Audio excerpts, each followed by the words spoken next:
제가 오늘 여러분과 함께 나누고자 하는 이 말씀 누가복음에는 이 누가복음 말씀의 세 가지 요소를 한번 기억해 주셨으면 좋겠습니다. 첫째는 이 누가복음에서 예수님께서 부활하신 예수님이 나타나셔서 제자들을 만나시고 엠마오로 가는 제자들을 만나시고 나서 엠마오 그 제자들에게 아주 좌절되고 낙심된 그 제자들에게 하나님의 말씀을 풀어주셨습니다. 그때의 말씀이라고 하는 것은 구약 성경이 있죠. 그런데 이 구약 성경을 풀어주시면서 하시는 말씀이 45절에 보니까 이에 그들의 마음을 열어 성경을 깨닫게 하시고, 그래서 성경을 깨닫게 하셨어요. 그런데 그 성경의 내용이 무엇이냐면 46절에 보니까 이르시되 이같이 그리스도가 고난을 받고, 그랬습니다. 그리스도가 고난을 받고, 그것은 지금 십자가에 죽으셨던 그 예수 그리스도의 고난에 대해서 지금 설명을 해 주신 겁니다. 그런데 그 고난이 어디에 기록이 되어 있다고요? 구약 성경에 기록이 되어 있다. 그러니까 구약 성경에서 지난 2000여 년 동안 아브라함부터 시작해서 예수님이 오실 때까지 그 구약 성경의 여러 선지자들을 통해서 말씀해 주신 그 말씀이 바로 이루어질 것이 기록이 되어 있는데 이제 이루어졌다는 것을 말씀해 주고 있는 것입니다.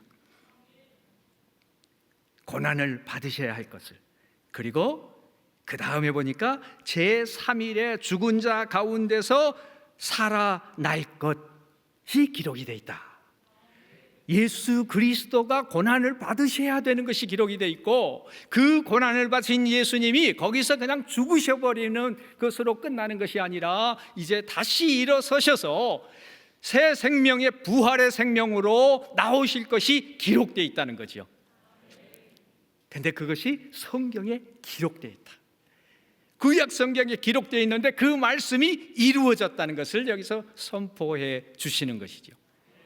바로 하나님의 말씀은 이루어진다 하는 거죠. 하나님의 말씀은 이루어진다. 그런데 그 하나님의 말씀이 예수 그리스도가 고난을 받으셔야 됐고, 그리고 예수 그리스도가 그 고난을 받으시는 십자가의 모든 형벌처럼 느껴진 것이 바로 나를 위해서, 내가 오늘 이렇게 살아갈 수 있도록 우리가 이처럼 함께 모여서 찬양하고 예배하고 기도할 수 있도록 나를 위해서 그 고난을 받아주셨다고 하는 것을 오늘 말씀해 주고 있는 것입니다. 그리고 그것으로 끝났다면 너무나도 슬프고, 그것으로 끝났다면 이것이 우리에게 큰 복음이 될 수 없겠지만, 부활하심으로 말미암아서 죄의 권세를 이겨주시고 사탄의 권세를 이겨주시고 사망의 권세를 이겨주셨다고 하는 것을 우리에게 알려주시는 것입니다. 부활하신 주님이 계시기 때문에 바로 그 부활하신 주님이 이기신 사탄을 우리가 이길 수 있고, 사망의 권세를 이길 수가 있고, 죄의 권세를 이길 수 있다고 하는 것을 이곳에서 선포해 주시는 것입니다. 이것이 바로 성경에 기록되어 있다는 것이죠.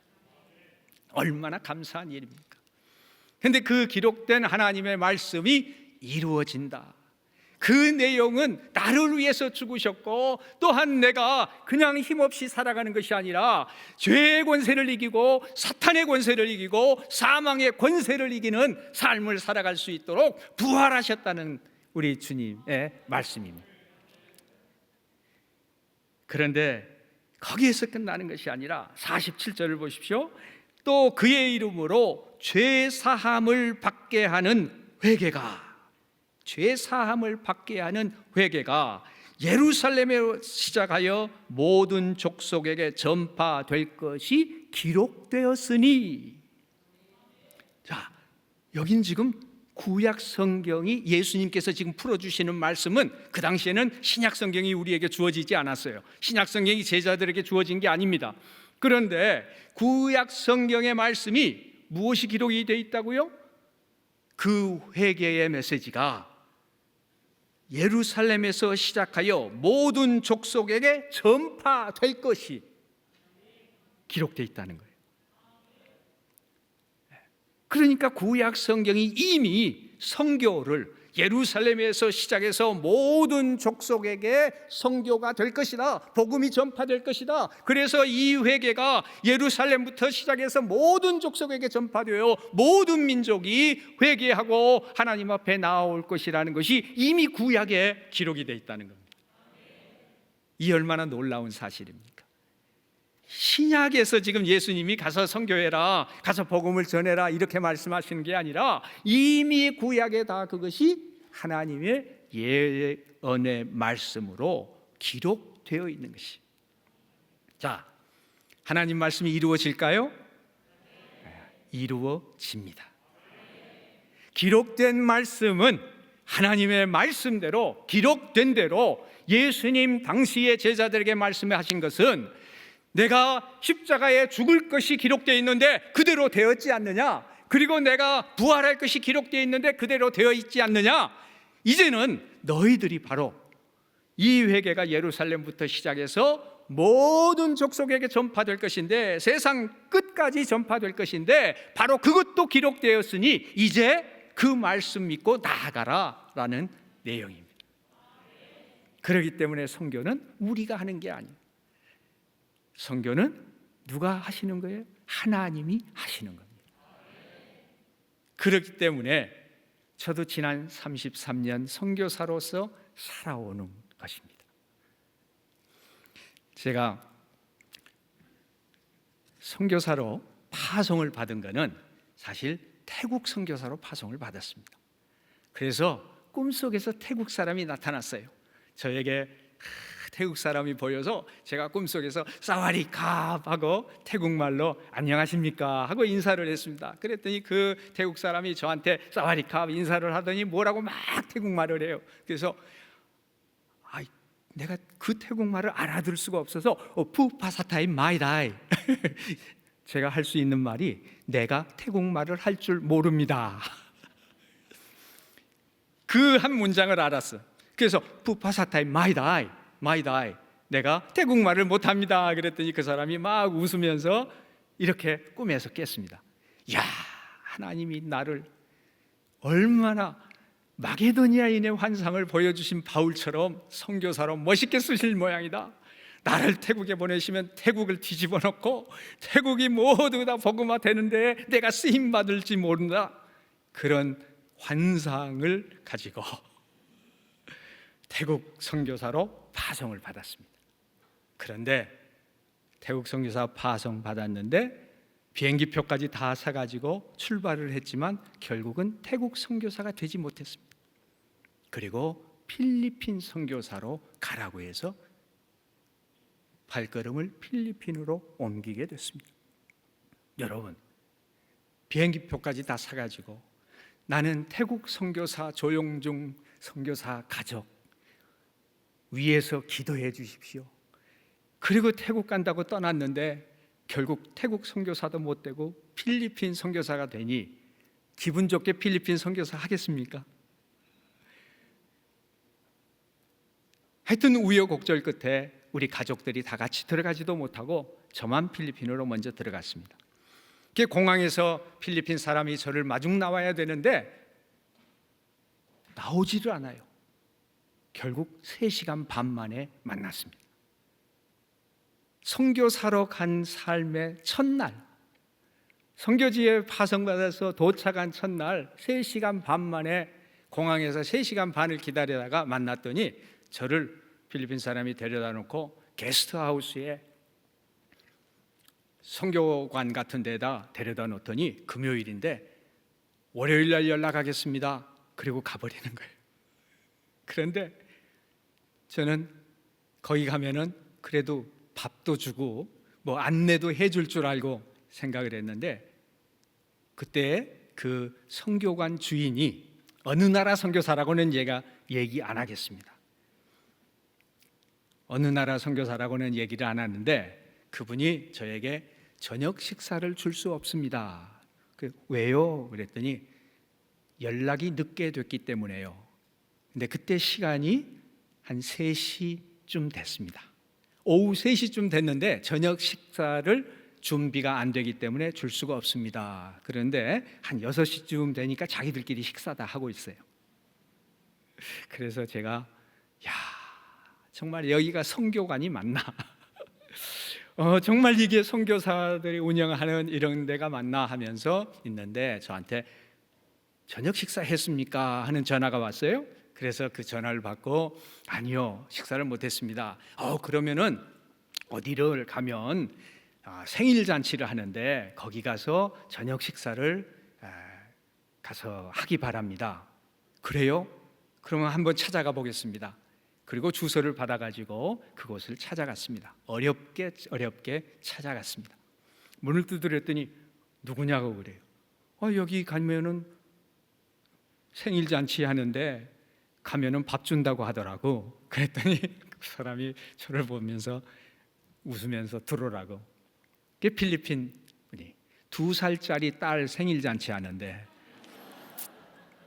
초청받은 사람은 2살짜리 친구하고 그 부모예요. 그런데 제가 선교사라 불청객으로 이제 초청을 받아가지고 제가 들어갔습니다. 그러니까 저한테 도대체 당신 누구냐, 어떤 사람이냐, 이러면서 이제 문을 묻고 그래가지고 제가 이제 오늘 이렇게 선교사로 나는 이 나라에 처음 들어왔습니다.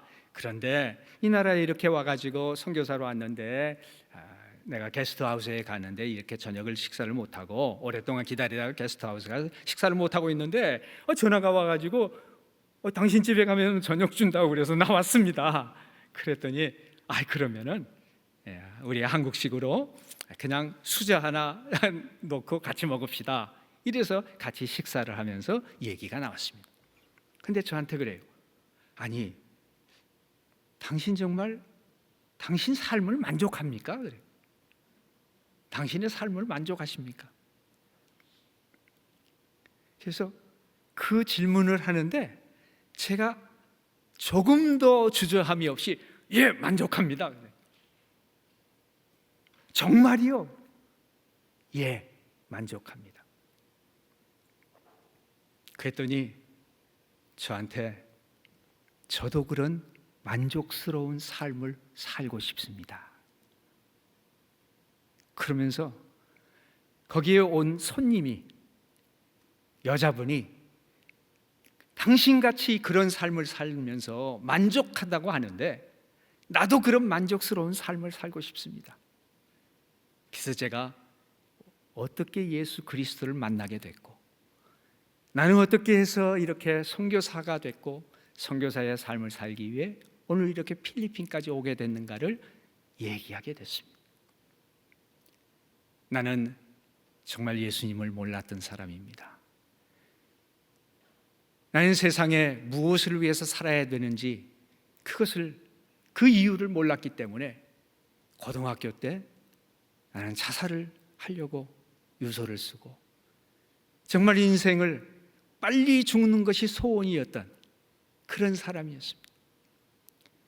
내 소원은 나를 낳아주시는 어머님보다 내가 먼저 죽는 게 너무 미안해서 항상 유서 써놓고 어머님 빨리 돌아가 주십시오. 어머님만 돌아가시면 나는 갑니다. 그러면서 어머님 빨리 돌아가시는 것을 소원으로 생각할 만큼 그런 삶을 살았던 사람입니다. 그런데 어느 날 젊은 사람들이 싱글벙글 하면서 예배가 끝나고 내려오는 그 모습을 보고 너무 화가 나가지고 당신 이런 세상 살면서 뭐가 좋다고 싱글벙글 하는 거요? 그렇게 질문을 했더니 하나님을 믿으니까 그러죠. 뭐요? 하나님이요? 하나님이 살아계십니다. 뭐? 그거 나 좀 보여줄래 그럼? 찾아보세요. 그 세 마디 대화가 저를 붙잡고 도대체 이런 세상을 살아가면서도 싱글벙글 웃을 수 있는 게 하나님이 살아계시고 그 하나님을 믿기 때문에 그렇다는데 도대체 이 이유가 뭐냐? 찾아보자. 그리고 제가 작정을 하고 6개월 동안 하라고 하는 걸 다 해보면서 교회라고 하는 것을 처음 나가면서 그래서 성경을 읽다가 어느 날 창조주 하나님이 계신다고 하는 그 말씀을 읽다가 믿음은 바라는 것들의 실상이요 보지 못하는 것들의 증거라라고 하시는 그 말씀, 창조주 하나님이 계시고 그 하나님이 나를 위해서 예수 그리스도를 이 땅에 보내셨고, 그분이 나의 죄의 문제를 해결해 주시기 위해서 십자가에 죽으셨고, 그분이 바로 나의 죄를 용서해 주시고 내가 이제는 새로운 생명의 삶을 살 수 있다고 말씀해 주시는데, 그게 너무 고마웠어요. 내가 이렇게 살 수는 없다.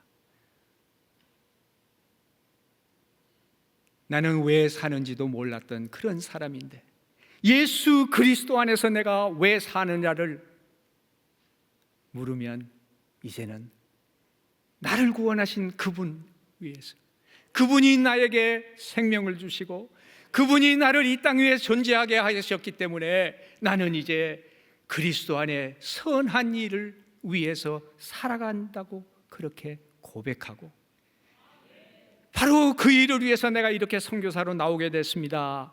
그랬더니 그 자매, 나도 그분 만날 수 있겠냐고, 그 예수님, 당신이 그렇게 만족스러운 삶을 산다고 얘기할 수 있는 그 예수님 만날 수 있겠냐고. 그래서 제가 거기서 복음을 전하고 예수님을 영접하게 되는 일이 있었습니다. 엉엉 울면서 기도가 끝나고 나서 그 자매가, 내 삶에 이렇게 행복한 순간이 없었습니다. 그래서 제가 마음속으로 그랬어요. 하나님, 나도 이런 날만 계속되면 선교사 하겠습니다. 선교사로 선교지에 첫 발을 디뎠던 첫날, 하나님은 한 영혼을 만나게 하시고 예수 그리스도 안에 새로운 삶을 살 수 있다고 하는 것을 확인하게 하시고, 나와 같이 부족한 사람을 통해서 예수 그리스도를 구주로 영접하고 엉엉 울면서 내 삶에 이렇게 기쁜 순간이 없었다고 하는 것을 고백한다면, 정말 하나님, 내가 어떤 일이라도 하나님 맡기신 일 하겠습니다. 그리고 제가 필리핀 선교사의 삶을 시작했습니다. 여러분, 우리 인생을 살다 보면은 내 마음대로 되지 않는 게 너무 많습니다. 그렇죠? 예. 선교사로, 태국 가는 선교사로 비행기표까지 끊어가지고 출발했던 사람이 태국 선교사도 되지 못하고 필리핀 선교사가 됐는데, 또 필리핀 선교사로서의 삶을 인도해 주신 하나님 앞에, 그래, 하나님이 나를 인도하셨으니 이 길에서 내가 최선을 다해서 충성스럽게 살아가자 하고 살아간다고 하니까, 하나님은 너무나도 많은 일들을 감당할 수 있도록 인도해 주셨습니다. 바로 그 하나님께서 항상 그렇게 해주시면 얼마나 좋겠습니까? 날마다 이런 일만 있으면 선교사 계속 하겠다고 하는데, 정말 재미있고 기쁘고 정말 꿈이 막 이루어져 가는 그러한 날들도 많이 있어요. 그런데 선교사로 7년여쯤 지나니까 어느 날 몸이 좀 불편한 것을 느껴요. 그래서 하나님, 나이가 40이 되면 이렇게 몸이 불편해지는 건가? 이렇게 생각을 하고 그냥 아마 그런가 보다. 그런데 점점 몸이 힘들어져 가더니 어느 날 간경화라고 하는 판정을 받게 됐습니다. 정말 그럴 때 하나님께 다시 묻는 말이, 하나님, 조금 거시기하네요. 그렇죠? 하나님, 도대체 내가 그래도 하나님을 이렇게 잘 섬긴다고 하고 다른 사람 누구보다도 그래도 조금 더 헌신해서 하나님 선교사로 헌신했는데, 선교사의 삶을 살아간다고 했는데, 어떻게 하나님께서 저한테 이런 병을 또 허락하십니까? 그러던 어느 날 갑자기 제 아내가 몸이 많이 아프다고 그러더니, 통증이 심하다고 그러더니, 그래서 이제 병원의 응급실로 가게 됐습니다. 월요일 날 일찍 응급실에 들어갔는데 금요일 오후가 됐어요. 그러니까 오늘이 금요일 저녁이죠. 꼭 이런 때였어요. 금요일 저녁에 저에게 어느 교회에서 여성 헌신 예배가 있으니까 설교를 해달라고 요청을 해서 제가 몇 달 전에 제 몸이 좀 덜 아플 때 약속을 했는데, 그날 금요일 오후가 되니까 장로님이 저한테 선교사님 아무래도 빨리 큰 병원으로 옮겨야 되겠습니다. 왜요? 암이네요. 제 아내는 간암이라고 하는 통보를 받았습니다. 그런데 저는 아내한테 말도 못하고 병원 입원실에 누워 있는 아내한테 말도 못하고 내가 교회에 설교를 하러 가야 됩니다. 나 설교 갔다 올게요. 교회 갔다 올게요. 그리고 교회를 가면서 운전을 하고 고속도로를 달려가는데 제 마음이 편치가 않아요. 하나님, 조금 너무하시는 거 아니에요? 너무하시는 거 아니에요? 아니, 내가 그래도 선교사라고 이렇게 하나님 앞에 헌신하고 하나님 앞에 이렇게 나가서 그래도 다른 사람보다 조금 더 헌신한다고 생각을 하고 이렇게 살아왔는데, 저는 간경화라고 그러고 제 아내는 지금 이렇게 간암이라고 하는 통보를 제가 지금 받았는데 어떻게 하라는 거예요? 어떻게 하라는 거예요?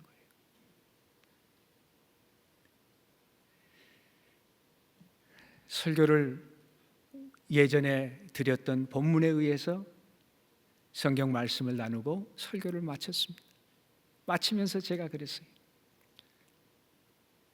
여러분, 제가 이렇게 하나님 말씀을 나누고 이렇게 설교를 했지만 사실 제 마음에 힘든 것이 있습니다. 저는 예수만 믿으면 올라가 하면서 모든 만사가 형통하다고 그렇게 말씀을 드리고 싶은데 말씀을 드릴 수가 없습니다. 예수 믿어도 보니까 만사 형통하다고 말씀을 드릴 수가 없는 게 지금 내 형편입니다. 정말 하나님께서 저를 먼저 데려가실지, 아니면 제 아내를 데려가실지, 아니면 둘 다 데려가실지 알지 못하는 이러한 환경에 저희가 놓여 있습니다. 그런데 저희가 알고 있는 것 단 하나, 바로 하나님께서 저희를 사랑하신다고 하는 것. 하나님이 나를 사랑하셔서 모든 것이 합력하여 선을 이루시는 하나님이라고 하는 것은 압니다. 그런데 이 시간은 너무 힘듭니다. 그러니까 여러분, 저를 위해서도 기도해 주시면 감사하겠습니다 하고 설교를 마쳤습니다. 우리가 예수 믿는다고 해서 모든 것이 다 잘 되는 때만 있는 게 아닙니다. 예수님 믿기 때문에 우리 모든 삶에 만사형통하다고 항상 우리는 올라가 하며 찬양만 할 수 없는 그런 때가 있습니다. 바로 그런 시간들을 지날 때, 아무것도 보이지 않는 것 같은 그런 시간을 지나갈 때 하나님은 응답이 없는 것 같고 아무 말씀이 없는 침묵의 시간 같은 그런 시간들을 지날 때 우리가 해야 할 것은 바로 하나님의 말씀에 의존하는 것입니다. 하나님의 약속에 의존하는 것입니다. 때는 우리의 삶에 어떤 일이 일어날지 알지 못합니다. 내 앞에 어떠한 공경이, 위험이, 어떠한 그러한 곤란한 일들이 일어날지 알지 못하지만 우리 하나님께서 약속하신 것, 그의 나라와 그의 의를 구하라, 그러면 이 모든 것을 더하시리라고 말씀하신다. 우리 하나님께서 하라고 하신 일에 순종하겠다고 나선 저희들, 정말 그런 시간들에는 내가 과연 어떻게 해야 할지, 과연 이 길이 내가 잘 간 길인가, 이런 생각이 들 만큼 어려운 시간들이 있었지만 이제 와서 지난 33년을 지나고 보니 하나님께서 이루셨습니다. 하나님께서 약속하신 대로 함께 하셨습니다. 하나님께서 약속하신 대로 바로 우리를 축복의 통로로 쓰시고 저희를 통해서 모든 민족 열방이 복을 받게 하시는 그 일을 이루고 계십니다.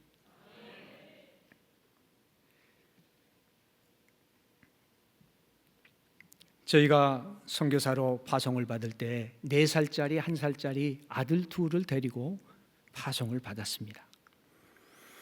그렇게 선교사로 나가게 될 때 저희들에게 그 열악한 선교지로 가는데 아이들을 두고 가라, 우리가 키워주겠다, 너무 어려운 일인데 왜 그렇게 힘든 길을 가려고 하느냐 하면서 특별히 저희 친척들이 만류를 많이 했습니다.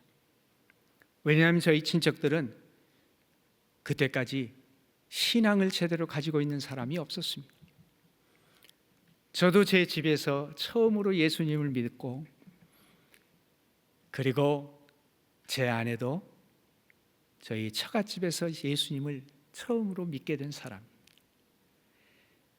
그런데 그 둘 집안에서 처음으로 믿은 사람들이 만나서 결혼을 하는데, 그리고 결혼하고 나서 선교사로 나가겠다고 하는데 그 길을 축복해 줄 사람이 없습니다.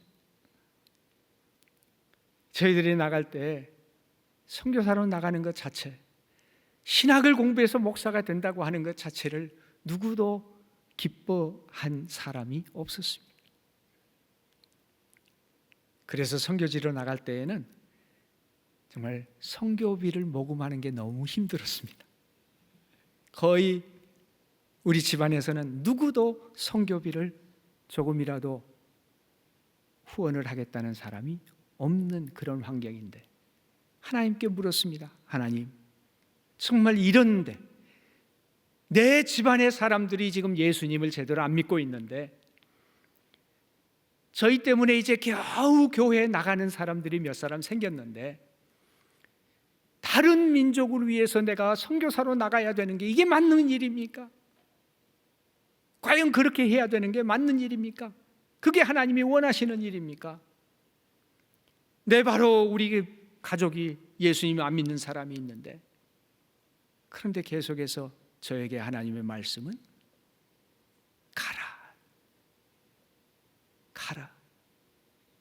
가서 모든 족속으로 제자를 삼는 일을 위해서 너를 불렀다라고 말씀하시는 거예요. 순종하기 어려웠습니다. 그런데 떠나지 않으면 도저히 안 될 것 같은 그러한 강력한 하나님의 부르심에 순종해야 되겠다고 하고 저와 제 아내는 그런 불신의 가정들을 두고 떠났습니다. 눈물로 기도했습니다. 하나님, 우리는 떠났지만, 우리가 직접 복음을 전할 수 있는 길이 없지만 하나님께서 책임져 주십시오. 주 예수를 믿으라, 그리하면 너와 내 집이 구원을 받으리라고 말씀하시지 않았습니까? 그런데 나는 우리 두 가정에 예수님을 믿지 않는 사람이 이렇게 많은데 이제 겨우 교회 그냥 다녀주는 정도 되는 이런 가족들을 두고 저희가 선교지로 가는데 하나님 책임져 주셔야 되지 않겠습니까?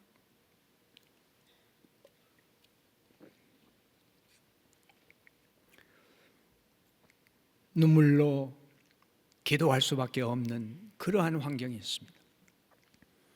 주님, 저희 가족을 책임져 주세요. 주님, 주님이 하라고 하신 일에 순종하겠다고 나서는 길을 주님께서 복을 주세요. 아브라함을 부르시고 아브라함을 통해 너와 내 자손을 통해 모든 민족이 복을 받을지니라라고 약속하시지 않으셨습니까? 근데 그 모든 민족 복을 받는데 우리 가족들도 복을 받게 해주세요. 그렇게 기도를 드렸습니다. 어려운 시간들 왜 그렇게도 많은지, 힘든 소식들이 왜 그렇게도 자주 들리는지, 하나님, 우리가 어떻게 할 수 없잖아요. 우리는 어떻게 할 수 없는데 하나님께서 책임져 주셔야 되지 않아요? 그리고 맡기고 하나님이 인도하시는 걸음걸음 그 환경에서 최선을 다하고 보냈더니 이제 와서 33년을 지나고 보니 하나님께서 이루어 주셨습니다. 하나님께서 우리 형제들, 자매들, 우리의 부모님들 다 예수님 믿게 해주시고 우리의 가족들이 다 구원을 받고 이제는 하는 얘기가 우리 집안에 선교사가 있어서 너무 자랑스럽다. 그 얘기를 들을 때 저는 얼마나 감사한지 몰라요. 하나님 감사합니다. 우리의 작은 헌신인데 하나님은 그 헌신을 받으시고 하나님은 그렇게 많은 것으로 채워주신 것이 얼마나 감사한지요. 하나님이 하라고 하시는 일에 순종하겠다고 나섰더니 우리의 헌신은 작은 거지만 하나님께서는 그것을 많은 것으로 갚아 주시고 계십니다. 아이들 둘을 데리고 떠날 때 저희는 아들 둘입니다.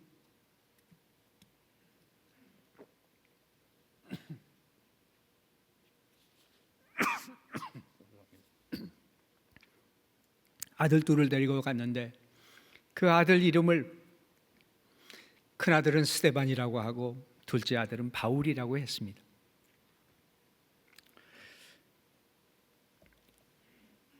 그 둘을 데리고 떠날 때 정말 이 아이들이 어떻게 자랄까, 어떻게 선교지에서 교육을 받고 어떤 사람으로 성장할 수 있을까, 아무런 보장, 아무런 계획이 없이 하나님 하라고 하시는 대로 저희는 순종하고 가겠습니다 하고 떠났습니다. 그랬더니 필리핀에서 하나님께서는 둘만은 좀 부족한 듯 생각을 하셨는지, 아니면 필리핀에 간 선교사님들이 자녀들이 대부분 셋이 있어서 그러셨는지 저에게 7년 만에 아들 하나를 더 주셨습니다.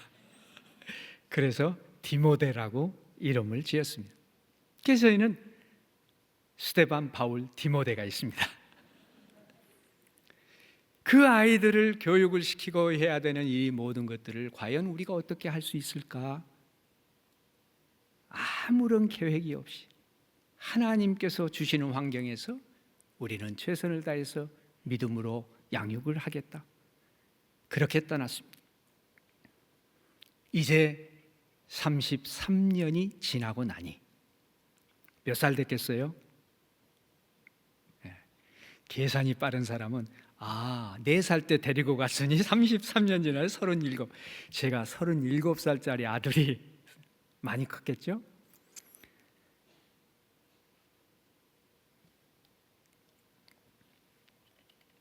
그 아들 셋이 아빠가 하는 일이 감사하다고, 아빠가 선교사인 것이 자랑스럽다고, 자기들도 아빠처럼 선교사는 되지 못할 것 같은데 선교는 열심히 하겠다고, 아무리 봐도 아빠같이 선교사 하면 너무 힘들 것 같아서 선교사 돕는 사람이 되겠다고, 이미 중학교 때 작정을 해버렸어요. 초등학교를 다니는데 저희 둘째 바울이 아빠는 어떻게 돈을 벌어? 왜? 아무리 봐도 아빠 돈 버는 솜씨가 별로 없는 것 같아 보였던 모양이에요. 예, 하나님이 주셔. 그래서 이렇게 사는 거야. 그랬더니 예, 알았어요. 그러더니 아빠 나 다른 거 할게.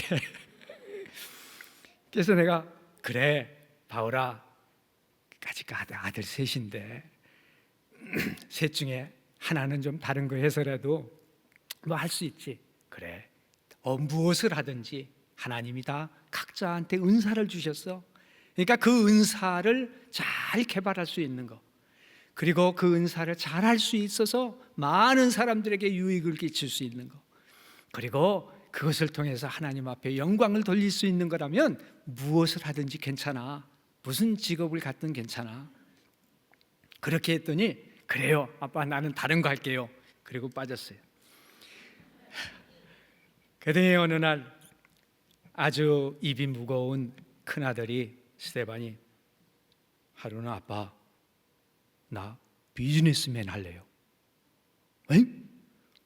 아니 왜 갑자기 비즈니스맨이야? 그 얘기를 듣고 제 아내가 스데반 너 뭐라고 그랬어? 비즈니스맨이요. 뭐? 비즈니스맨? 예, 비즈니스맨이요. 그러더니 동생을 보고는 디모데 너 선교사에 내가 후원할게.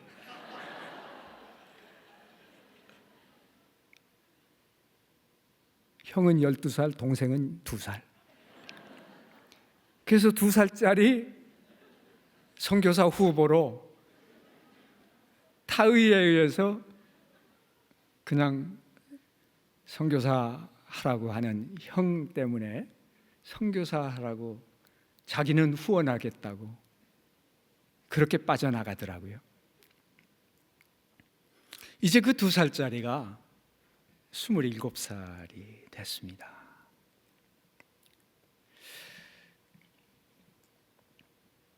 지난해에 벵글라데시를 봉사하겠다고 갔어요. 벵글라데시의 일반 회사에 가서 6개월을 봉사를 하는데 지금 기간이 라마단 기간이라고 합니다. 그 라마단 기간에는 모슬렘들이 금식을 하고 이렇게 지내는 시간들입니다. 그런데 벵글라데시에 모슬렘들이 많은 그런 나라니까 그 회사에 다 벵글라데시에 있는 모슬렘들이. 그런데 하루는 나도 일주일간 라마단에 같이 참여해 보려고 그래요. 왜? 했더니 아니 우리 회사에 모슬렘들이 다 금식을 하는데 나도 같이는 못하지만 일주일만 같이 해보려고 합니다. 그러더니 라마단을 일주일을 지키겠다는 거예요. 그리고 라마단은 아침부터 해질 때까지는 금식을 하지만 해진 다음부터는 먹어요. 그 다음날 아침 해 뜰 때까지.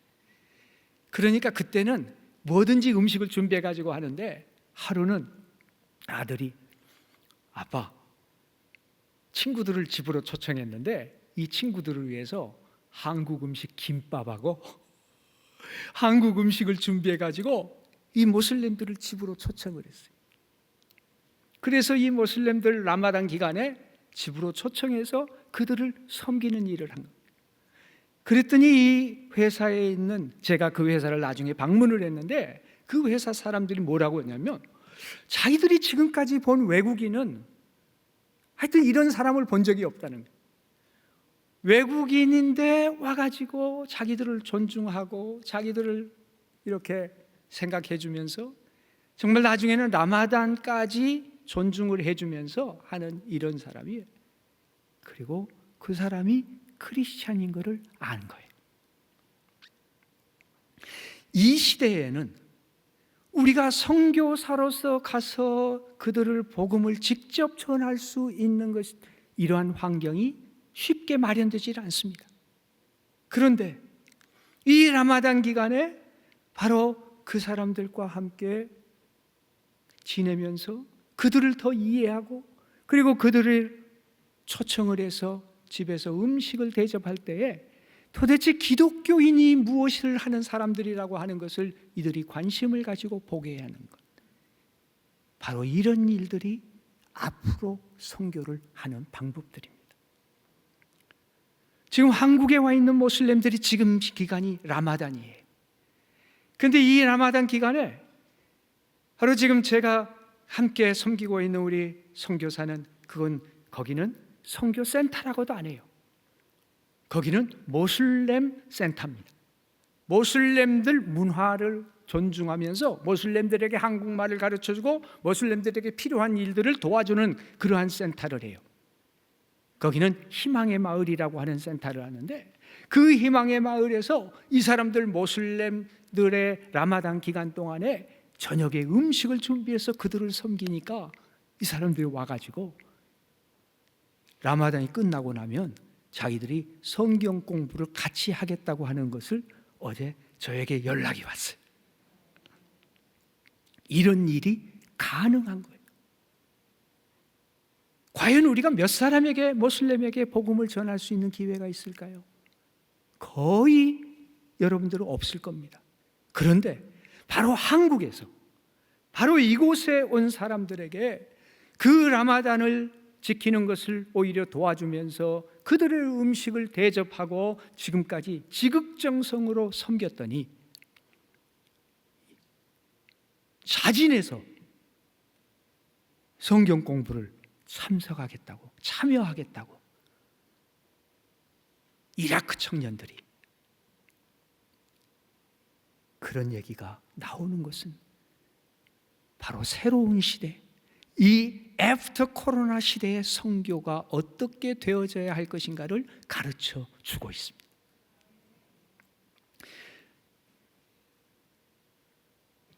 앞으로 코로나 시대에, 이 시대가 지나고 나면 우리가 조금씩 더 사회는 열리겠지만, 여기에서는 이제는 지금까지 했던 기존 선교의 방향, 선교의 방법만 가지고는 선교를 감당할 수가 없습니다. 어떤 마음들을 가져야 되느냐 하면 세 가지 자세. 첫째는 창의적 확장성을 가져야 되는 시대입니다. 우리의 기존 선교는 이렇게 해야 되는 거야, 선교는 선교사만 해야 되는 거야, 선교는 목사, 전도사, 훈련 받은 사람들만 해야 되는 거야가 아니라, 이제는 우리 모두가 해야 되는 것이 바로 선교예요. 여러분이 바로 선교사예요. 그런 시대입니다. 우리가 선교는 꼭 이렇게 해야 되는 거야 라고 하는 방법 하나에 모여 있는 것이 아니라, 가능한 모든 방법을 열어놓고 해야 되는 것이 앞으로의 선교예요. 선교는 가서 선교비 후원을 받고, 그리고 가서 열심히 기도하면서 교회를 개척하고 교회 당을 짓고 거기에서 제자 훈련을 하는 것으로 선교를 하는 방법이 기존의 표준적인 그러한 선교 방법이었다고 하면, 앞으로는 여러분들이 바로 비즈니스맨이 돼가지고, 여러분이 국제기관의 직원이 돼가지고, 아니면 여러분이 학교의 교사로서, 교수로서 여러분이 다른 전문성을 가지고 전문인으로 나가서 크리스찬의 삶을 살면서 여러분의 복음의 능력을 보여주어야 되는 시대가 바로 앞으로의 내일입니다. 지금까지도 우리가 그런 선교를 하려고 준비를 해왔지만 이제는 할 수밖에 없어요. 창의적 확장성을 가져야 됩니다. 우리의 눈을 넓게, 높게 뜨고 보아야 돼요. 그리고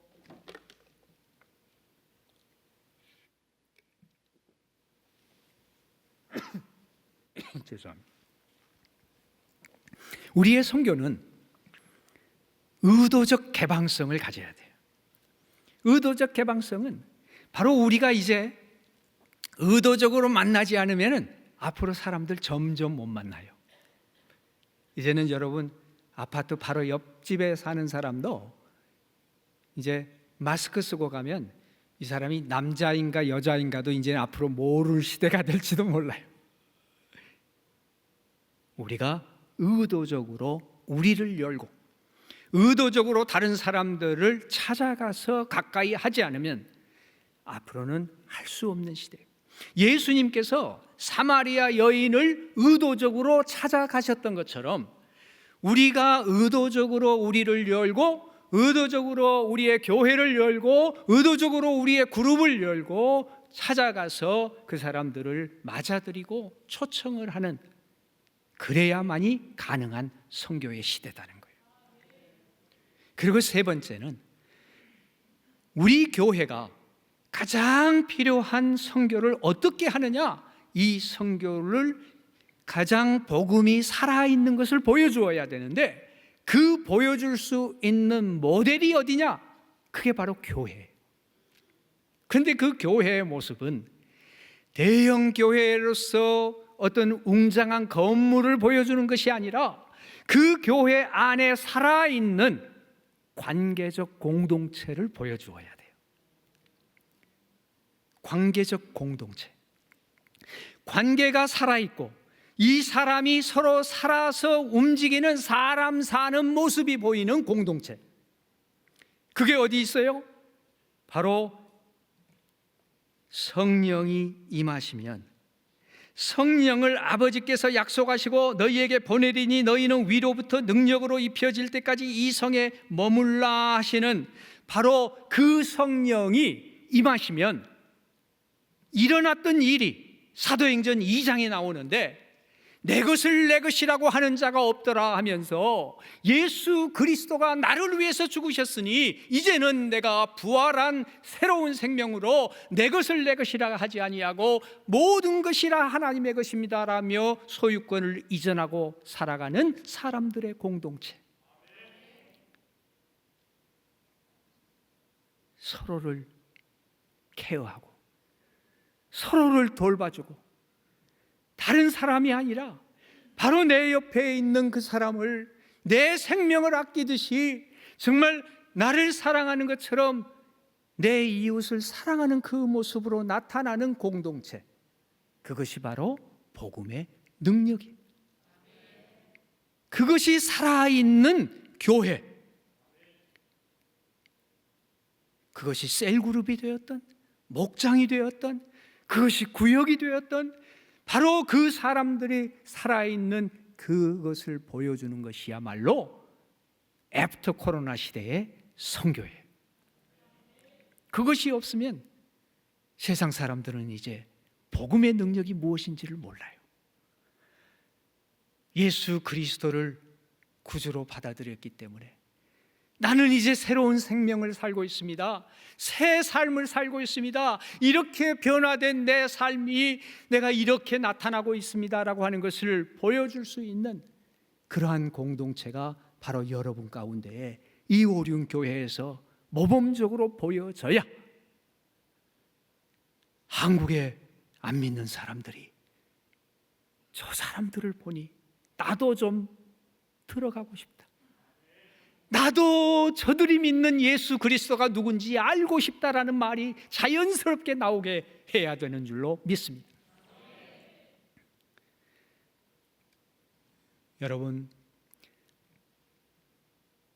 저는 지난 33년을 선교사의 삶을 살면서 정말 부족하고 연약한 종이, 예수 그리스도를 알지 못했을 때 왜 살아야 되는지를 그 이유를 몰라서 어머님만 빨리 돌아가시면 나도 가겠다고 유서를 써놓고 살았던 고등학생, 그런 대학생의 시절을 지났어요. 그런데 예수님 만나고 보니까 삶 만나는 세상이 내 앞에 놓여 있는 거예요. 해야 할 일들이 너무나도 많이 있는 거예요. 나 자신을 위해서 아무것도 안 하는 것 같은데 다른 사람을 위해서 하는 일이며 이렇게 기쁘고 이렇게 즐겁고 이렇게 보람 있는 일들이 있는 거예요. 왜? 삶이 변하니까. 그런 복음을 나누는 사람들이 통해서 세상의 사람들이 바뀌어요. 여기 오는 길에 나이제리아에 있는 친구가 나이제리아 사람이에요. 나이지리아에 있는 나이지리아 교회의 선교 지도자입니다. 아주 나이지리아 선교협의회의 회장을 하는 그런 분이 저에게 전화를 했어요. 그래서 그 전화를 받으면서 제가 이곳에 왔어요. 그래서 제가 그 전화를 받으면서 그런 생각이 들어요. 하나님, 제가 어떻게 이런 시대에 나이지리아 그 멀리 있는 사람, 그 나라의 선교의 최고 지도자 그분의 전화를 받아가지고 코로나 시대에 지금 한국은 어떠냐? 우리 나이지리아 지금 이렇게 지내고 있는데 이 시대에 보니까 이 악을 어떻게 이겨야 할 것인지 내가 책을 썼는데 이 책 서문을 좀 써달라. 그러면서 저에게 요청을 해서 제가 그래, 책을 보내주면 내가 서문을 써서 보내겠다고 그렇게 얘기를 하고 있는데, 하나님 감사합니다. 우리같이 부족하고 연약하고 아무것도 없는 그런 사람을 불러서 복음 전하는 하나님의 사역자로 부르신다고 하는 것이 확신이 되어서 내 자신을 조그맣게 내어놓았더니 하나님께서는 오늘 이렇게 저를 사용해 주시는군요. 사랑하는 성도 여러분, 저는 여러분이 구체적으로 어떤 환경에 놓여 있는지 알지를 못합니다. 여러분이 지금 어떤 공경에 있는지 아니면 어떤 낭망의 자리에 놓여 있는지 알지를 못합니다. 그러나 제가 알고 있는 것은 나와 같은 사람도 부르신 주님께서 지난 33년 선교사의 삶, 우리의 조그마한 헌신을 다 받으시고 이렇게 하나님의 약속을 이루고 계신다면 여러분에게도 그 약속이 분명히 이루어질 줄로 믿습니다. 문제는 얼마나 주님을 의지하느냐, 얼마나 주님의 뜻을 따르겠다고 순종하느냐, 얼마나 그 믿음의 길을 나서겠다고 용기 있게 나서느냐 하는 것일 겁니다.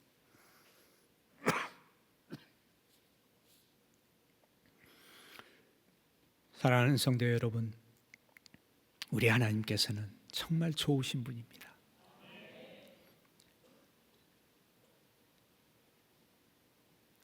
저희 어머님은 94세를 사시고 소천하셨습니다. 저는 빨리 돌아가시면 내가 너무 빨리 가버릴까 봐서 하나님께서 그러면서 돌아가시기 전에도 하나님 좋으신 분이야, 좋으신 하나님이야, 그 말씀을 저에게 남겨주시고 떠나셨습니다. 얼마나 감사합니까? 두 아들 데리고 선교지로 떠날 때 어떻게 교육시켜야 할지 아무런 보장이 없이 떠났습니다. 그런데 하나님은 아들 하나 더 주셔서 아들 셋이 지금 자라서 이따금 제 아내에게 자녀 교육 어떻게 하느냐고 큰 교회들에서 세미나 해달라고 그래요. 하나님은 그렇게 키워주셨습니다.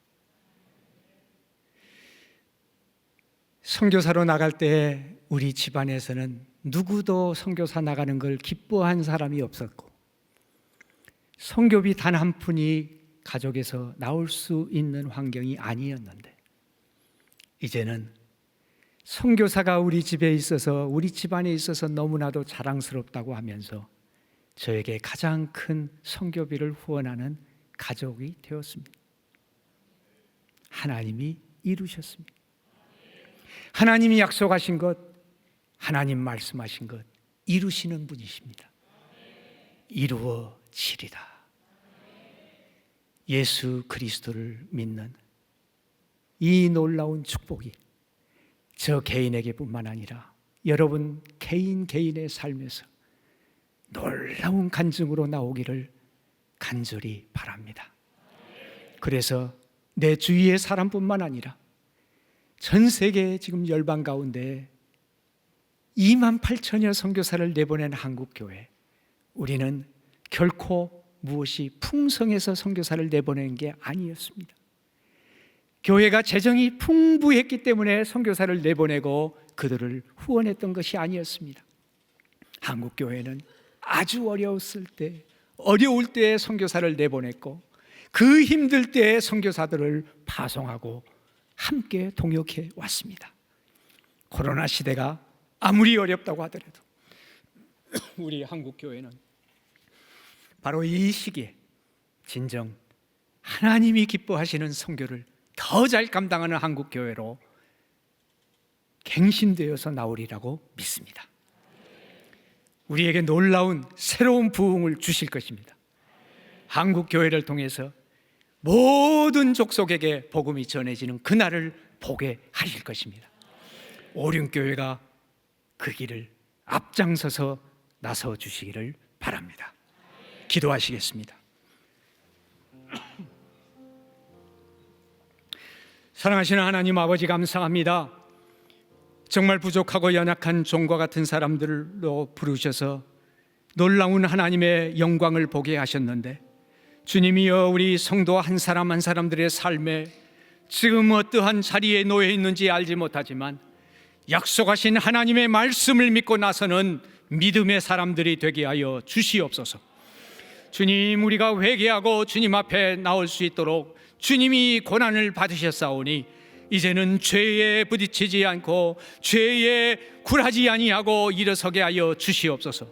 주님, 죄의 권세, 사탄의 권세, 사망의 권세를 이기신 부활의 주님이시오니 주님, 그 부활의 권능을 입고 승리를 선포하며 나아가는 하나님의 종들이 되게 하여 주시옵소서.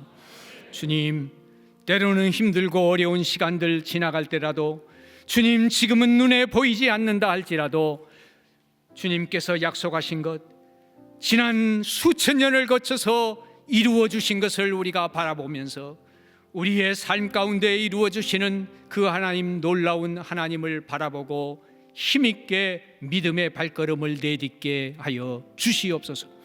우리 한국 교회를 다시 한번 살려주시고 우리 한국 교회가 다시 한번 부흥하게 하여 주셔서 세계 열방에 복음을 전하는 축복의 통로로 쓰임받게 하여 주시옵소서.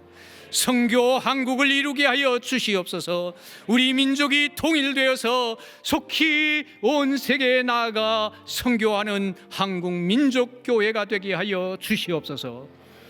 예수 그리스도의 이름으로 감사하며 기도하옵나이다. 아멘.